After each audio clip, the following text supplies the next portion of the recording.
ಪ್ರಥಮವಾಗಿ ಕುಲದೇವರನ್ನು, ಇಷ್ಟ ದೇವರನ್ನು, ಗ್ರಾಮ ದೇವರನ್ನು ಸ್ಮರಿಸ್ತಾ ಇವತ್ತು ಇಲ್ಲಿ ಎಲ್ಲರ ಜನರನ್ನು ಸಂತೋಷಕ್ಕಾಗಿ ಪ್ರತಾಪವನ್ನು ಅವರು ಹೇಳಿದ್ದಾರೆ. ಮುಂದಿನ ದಿನಗಳಲ್ಲಿ ಇಲ್ಲಿ ಒಂದು ಜ್ಯುವೆಲ್ಲರಿ ಶಾಪನ್ನು ಓಪನ್ ಮಾಡುವಂಥ ಇಚ್ಛೆಯನ್ನು ಅವರು ಪ್ರಕಟ ಮಾಡಿದ್ದಾರೆ. ದೇವರ ದಯೆಯಿಂದ, ಅವರ ಹಿರಿಯರ ಆಶೀರ್ವಾದದಿಂದ ಅದು ಅತಿ ಶೀಘ್ರದಲ್ಲಿ ಉಡುಪಿಯಲ್ಲಿ ಅದನ್ನು ಪ್ರಾರಂಭ ಮಾಡುವಂಥ ಒಂದು ಭಾಗ್ಯ ಅವರಿಗೆ ಸಿಕ್ಕಲಿ. ಅದರ ಪ್ರಯೋಜನವನ್ನು ಎಲ್ಲ ಸಮಾಜದವರು ಪಡೆಯುವಂಥದ್ದಾಗಲಿ. ಯಾಕಂದರೆ ಇವತ್ತು ವಿಶ್ವಾಸಕ್ಕೆ ಆಭರಣ ಹೆಸರನ್ನು ನಾವು ಕೇಳ್ಬೋದು. ಅಂದರೆ ಅಷ್ಟು ಒಂದು ಜನರಲ್ಲಿ ಆಭರಣದ ಬಗ್ಗೆ ಒಂದು ಉತ್ತಮವಾದ ಒಂದು ವಿಶ್ವಾಸವನ್ನು ಇಟ್ಕೊಂಡಿದ್ದಾರೆ.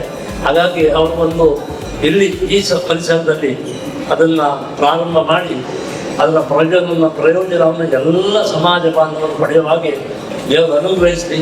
ಮತ್ತು ಈ ಸಂಸ್ಥೆ ಇನ್ನೂ ಉತ್ತಮಕ್ಕೆ ಎತ್ತರಕ್ಕೆ ಬೆಳೆಯಲಿ ಅಂತೇಳಿ ನಾವು ಎಲ್ಲ ನಮ್ಮ ಸಮಾಜ ಪರವಾಗಿ ದೇವರ ಶ್ರೀಕೃಷ್ಣ ಪರಮಾತ್ಮ ಚರಣಾರವಿಂದಗಳನ್ನು ಪ್ರಾರ್ಥಿಸ್ತಾ ನನ್ನ ಮಾತನ್ನು ಮುಗಿಸ್ತೇವೆ. ನಮಸ್ಕಾರ.